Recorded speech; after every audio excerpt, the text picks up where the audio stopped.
Per head 100 টাকা, 3 বছরের উঠলে পুরো ভাড়াই লাগবে।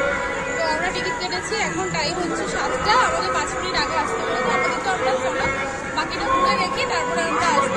যদি ভেতরে অ্যালাউ থাকে ক্যামেরা। এটা একটা আসতো জাহাজ, মানে জাহাজের বসিয়ে রাখেনি, জাহাজের মতো আর কি। 7D থিয়েটার, এটা আমরা ভেতরে যাব। চলে এসেছি দীঘার 7D শো দেখতে। আর যেমন আমার পিছনে তোমরা দেখতে পাচ্ছ একটা আস্ত জাহাজ, জানি না কতটা বোঝাতে পারে। কটায়? 7:20। পিছনটা তোমরা দেখো, এটা কি একটা জাহাজের থেকে কম কিছু? তোমরা জাস্ট বলো। পুরো লুকিংটা একটা জাহাজের, একদম একেবারে। আর এখানে কতগুলো ডলফিন আছে, চলো দেখাই। মানে দীঘা তো আমরা আসি আর দীঘাতে আমরা ঘুরি প্রচুর, কিন্তু মানে এই জায়গাগুলো ঘোরা হয় না। সাধারণত সমুদ্রের ধারে বসেই সময় কেটে যায়। আর কি বলবো, স্নান টান করে এবারে প্রচুর ভিড় আর এত জোয়ার দিয়ে আমরা নামতে পারিনি। তাই বাড়িতে একটু রেস্ট করে, হোটেলে একটু রেস্ট করে আমরা চলে এসেছিলাম বিকালে বেড়াতে। তো এটা হচ্ছে অ্যাকচুয়ালি দীঘা শঙ্করপুর উন্নয়ন কর্তৃপক্ষের তরফ থেকে এটা। দেখো ডলফিনগুলো জাস্ট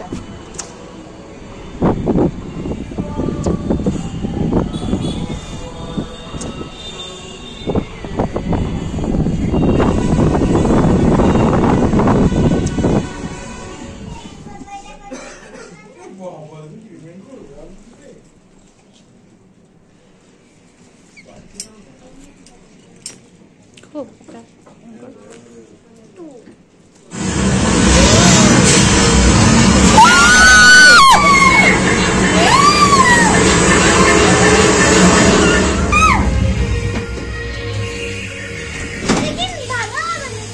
এরা খুব ভালো জঙ্গল না হচ্ছে তো।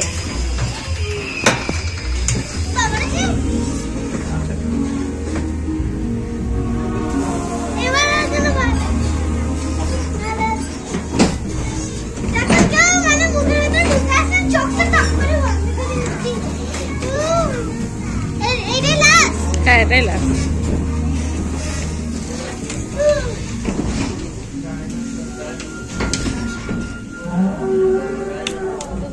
দেখা 3D গ্লাস, তাই তো? খুব ভয় পেয়েছো তো খুব?